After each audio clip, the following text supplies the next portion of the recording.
राहुल गांधी की भारत जोड़ो यात्रा की तैयारियों को अंतिम रूप देने के लिए कांग्रेस के प्रदेश अध्यक्ष उदय भान और राज्यसभा सदस्य दीपेंद्र हुड्डा आज कुरुक्षेत्र के कांग्रेस भवन में पहुंचे, जहां पर सैकड़ों की संख्या में कार्यकर्ताओं ने उनका स्वागत किया। इस मौके पर पूर्व मंत्री अशोक अरोड़ा, लाडवा विधायक चौधरी मेवा सिंह, पूर्व मंत्री हरमोहिंदर सिंह चट्टा, व्यापारी नेता बजरंग दास गर्ग सहित बड़ी संख्या में कांग्रेस के नेता व पदाधिकारी मौजूद रहे। इस मौके पर अशोक अरोड़ा द्वारा मंच का संचालन करने दौरान सभी कार्यकर्ताओं को ज्यादा से ज्यादा संख्या में भारत जोड़ो यात्रा में भाग लेने का अनुरोध किया। इस अवसर पर कांग्रेस के प्रदेश अध्यक्ष उदय भान और राज्यसभा सदस्य दीपेंद्र हुड्डा ने भी सभी कार्यकर्ताओं को भारत जोड़ो यात्रा में हर संभव सहयोग देने का आह्वान किया। दूसरा चरण हरियाणा में शुरू होने जा रहा है, उसके लिए 6 तारीख को रैली है। मेरा साथियों से अनुरोध है कि जो भी साथी बोले वो भाषण नहीं, वो ये जरूर बताए कि अपने साथ कितने साथियों को लेकर रैली में जाएगा। हमारे 4 हल्के हैं। सबसे पहले मैं प्रार्थना करता हूँ शाहबाद हल्का के कार्यकर्ताओं से कि एक एक करके आए। आज प्रधान जी को एमपी साहब को बताएं कि वो अपने साथ कितने साथी लेकर जाएंगे। साल कल से शुरू हो रहा है और 2022 जा रहा है। 2023 वर्ष के लिए आप सबको बहुत बहुत शुभकामनाएं और बधाई देता हूं और ईश्वर से ये कामना करता हूं कि आप सबके घरों में, सबके परिवारों में हर तरह की खुशी आएगी, परमात्मा पूरी कृपा रहेगी और हम सबका जो सपना है, चाहे वो राजनीतिक है, चाहे वो आर्थिक है, चाहे वो सामाजिक है, चाहे वो धार्मिक है, उन सब पर हम मिलकर के एक दूसरे के साथ मिलकर के कार्य करेंगे। साथियों, आज की जो मीटिंग का जो संदर्भ था, सीधा भारत जोड़ो यात्रा हमारे जो नेता आदरणीय राहुल जी जो कर रहे हैं, आवश्यकता पड़ी राहुल जी को। आज देश में कहते हैं कि भारत तो जुड़ा हुआ है, लेकिन भारत के अंदर जो आर्थिक विषमता है, जो सामाजिक विषमता है, जो हमारे धार्मिक भेदभाव है, आपस में जो भाई भाई का दुश्मन बनाया जा रहा है, जो हमें हिंदू और मुसलमान के नाम से बांटने का प्रयास किया जाता है, जो हमें जातिवाद का जहर घोल करके एक जात में जात पैदा करके हमको आपस में विभाजित किया जाता है। हमें आपस में जो जुड़ने के लिए राहुल जी ने एक साथ इकट्ठा होकर के चलने के लिए ये राहुल जी ने ये यात्रा शुरू की है। और साथ ही जो हमारे बीच में जिस तरह से जो आर्थिक विषमता है, आज जो महंगाई जो चरम सीमा पर जा रही है, आज जो आर्थिक तौर से आज हम जो कमजोर स्थिति जो जा रही है, आज उस पर हमको एकजुट होने की आवश्यकता है। महंगाई चरम सीमा पर आज किस तरह से जो चाहे वो रसोई गैस का भाव है, चाहे डीजल का है, चाहे वो पेट्रोल का है, चाहे वो खाने की सभी जो वस्तुओं पर जिस तरह से जीएसटी लगाई गई, आज उन सब की बात है। जो नरेंद्र मोदी जी कहते थे कि सौगंध मुझे इस धरती की, मैं देश नहीं बिगड़ने दूंगा, और आज जो बोर्ड लग रहा है कि इंडिया लोन से आज भारतवर्ष में चाहे वो जल थल नभ सब बिकाऊ है। आज हवाई अड्डे बेचे जा रहे हैं, हवाई जहाज बेचे जा रहे हैं, रेलवे स्टेशन बेचे जा रहे हैं, ट्रेनें बेची जा रही हैं, आज बंदरगाह बेचे जा रहे हैं, आज बैंक बेचे जा रहे हैं, इंश्योरेंस कंपनियां बेची जा रही हैं, बैंक जो है भारत इलेक्ट्रॉनिक्स कंपनी और भारत हैवी इलेक्ट्रॉनिक्स कंपनी वो बेची जा रही हैं। आज हर जो पब्लिक सेक्टर के जो कांग्रेस पार्टी ने जो दायरे खड़े किए थे, आज उन सबको बेच करके ये सरकार अपना पेट भरने को जा रही है। भारत जोड़ो यात्रा की तैयारी के लिए बैठक है और तैयारी को लेकर सारी बात होगी। मेन आज एजेंडा ये था, मगर इससे भी मेन एजेंडा ये है कि हरियाणा को भी बचाना है, भारत को जोड़ना, हरियाणा को जोड़ना है, देश को बचाना, हरियाणा को भी बचाना है। एक ऐसी सरकार जिस सरकार ने हरियाणा को विकास की पटरी से उतार दिया, देश में बेरोजगारी में नंबर 1 बना दिया, देश में भ्रष्टाचार में हरियाणा का नाम आपस में महकमे बांट लिए जेजेपी बीजेपी ने और कैसे हरियाणा को लूटने में लगे हुए हैं, किसी को छुपी हुई बात नहीं।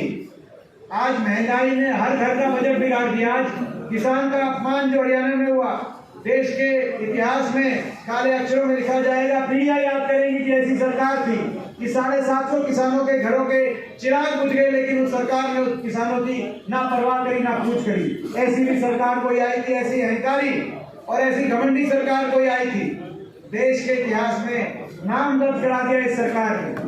तो ऐसी सरकार से देश को भी बचाना और हरियाणा को बचाना है। तो ये हमारा संकल्प है। भारत जोड़ो, जो राहुल जी का जो भारत जोड़ो यात्रा के वो 3 मुख्य बताते हैं अपने लक्ष्य कि वो महंगाई से, बेरोजगारी से और आपस के भेदभाव की राजनीति से, नफरत की राजनीति से, धर्म, भाषा और जात पात की राजनीति से जो है हिंदुस्तान को बचाना है और भारत को जोड़ना है। भारत जोड़ो के 3 लक्ष्य हैं। लेकिन हरियाणा में भी हमारे कुछ लक्ष्य हैं। हरियाणा को आगे लेकर जाने के लिए मैं वो हरियाणा में कुछ संकल्प हैं।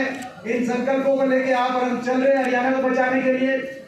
तो उन संकल्पों का मैं आपके बीच में संकल्पों को रखते हुए अपनी बात को समाप्त करूंगा। लंबी बात नहीं, भाषण नहीं। भारत जोड़ो यानी कि हरियाणा जोड़ो, और भारत जोड़ो यानी कि नफरत को प्यार से जोड़ो। भारत जोड़ो यानी कहते हैं कि बीजेपी वाले की भी कुछ टूटा नहीं तो जोड़ कह रहे हो, टूटा नहीं, अंतर बढ़ गया। गरीब और अमीर में अंतर, सबसे अमीर भी हिंदुस्तान में, सबसे गरीब भी हिंदुस्तान में। तो भारत जोड़ो यानी कि गरीब को आर्थिक विकास से जोड़ो। भारत जोड़ो यानी कि हरियाणा के हर गरीब को 100 गज के प्लॉट से और सरकार की तरफ से 2 कमरे के मकान से जोड़ो। भारत जोड़ो। भारत जोड़ो यानी कि हर कर्मचारी को ओल्ड पेंशन स्कीम से जोड़ो। भारत जोड़ो। भारत जोड़ो यानी कि महंगाई का चक्कर तोड़ो। महंगाई इतनी कर दी आपको बताने की जरूरत नहीं। और महंगाई का चक्कर कैसे तोड़ें? भारत जोड़ो महंगाई का चक्कर तोड़ो। हर परिवार को 300 यूनिट फ्री बिजली से जोड़ो। भारत जोड़ो, ये हमारा संकल्प।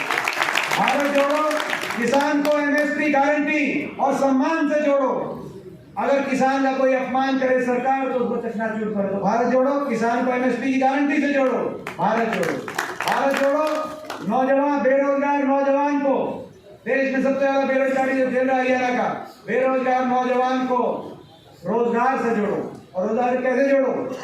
1,82,000 सरकारी पद रिक्त पड़े जिनको समाप्त किया जा रहा है सरकार द्वारा। आपको पता है, तो निजीकरण में बेचने में लगे हुए, हर चीज निजीकरण में, या कौशल निगम के माध्यम से।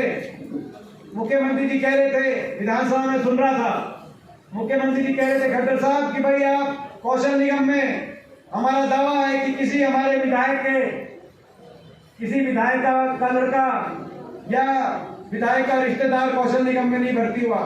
मुख्यमंत्री जी, कौशल निगम में आप 20-20 हजार की, 15-15 हजार की कच्ची नौकरी दिलवा रहे हो। कौन सा ऐसा आड़ू विधायक है जो अपने लड़के को वहां लगवाएगा?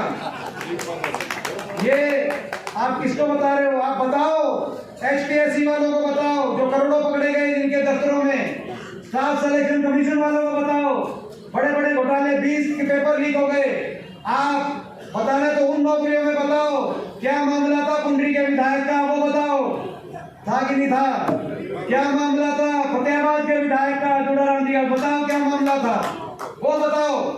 आप वो बताओ। कौशल निगम में नौकरी खत्म कर रहे हो। खैर, हरियाणा के में नौकरियां कम कर रहे हैं या नौकरी कच्ची कर रहे हैं हरियाणा की कौशल निगम के तहत, ये कोई आश्चर्यजनक बात नहीं है। जो फौज ही कच्ची कर दी इन्होंने, तो वही हरियाणा की सरकार की नौकरी तो कच्ची करेंगे करेंगे। ये स्थिति है। तो भाई भारत जोड़ो यानी कि बेरोजगार नौजवान को रोजगार से जोड़ो। 1,82,000 सरकारी रोजगार से जोड़ो और हरियाणा में निवेश लाओ। औद्योगिक क्षेत्र हरियाणा में बने। मुख्यमंत्री जी ने कह दिया हरियाणा में औद्योगिक क्षेत्र नहीं बनेंगे, ना कोई इंडस्ट्रियल मॉडल टाउनशिप बनी इन पिछले 9 साल के अंदर, ना औद्योगिक क्षेत्र, ना जमीन एक्वायर हुई, कोई फैक्ट्री आई नहीं, कोई थर्मल कारखाना लगा नहीं, कोई यूनिवर्सिटी बनी नहीं। तो जब तक निवेश नहीं होगा, ना तो प्राइवेट रोजगार ना सरकारी रोजगार, तो नौजवान को रोजगार से जोड़ो। भारत जोड़ो। और भारत जोड़ो यानी कि बड़े बुजुर्गों की भी सोच करो। और क्या सोच करो? ये वही बड़े बुजुर्ग हैं जिनके साथ सबसे बड़ा धोखा हुआ देश के इतिहास में, राजनीति में। एक पार्टी थी जेजेपी पार्टी, याद होगा आपको, चुनाव चिन्ह चाबी, ताला चाइनीज, नकली ताला था। विश्वासघात कहा लोगों को कि भाई हमें हमारा साथ दो, हम बीजेपी के खिलाफ लड़ाई लड़ रहे हैं। नारा दे दिया जमुना पार, बीजेपी ने नारा दे दिया 75 पार। एक कहते थे बीजेपी को करेंगे जमुना पार, दूसरी पार्टी कहती थी हम लाएंगे 75 पार। उसके बाद रिजल्ट जब आया तो दोनों बन गए यार, बन गए कि नहीं बन गए, और समझौता कर दिया, डिक्लेयर कर दिया कि समझौता। और गृह मंत्री जी के घर बैठक करके बाहर आए, अमित शाह जी के घर बैठक करके बाहर आए और कहा हमारा समझौता हो गया, 5100 पेंशन मिलेगी, 5100 पेंशन में समझौता हो गया।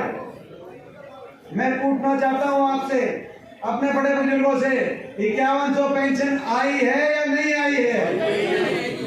नहीं आई है। समझौता 5100 पेंशन का नहीं था, वो समझौता करते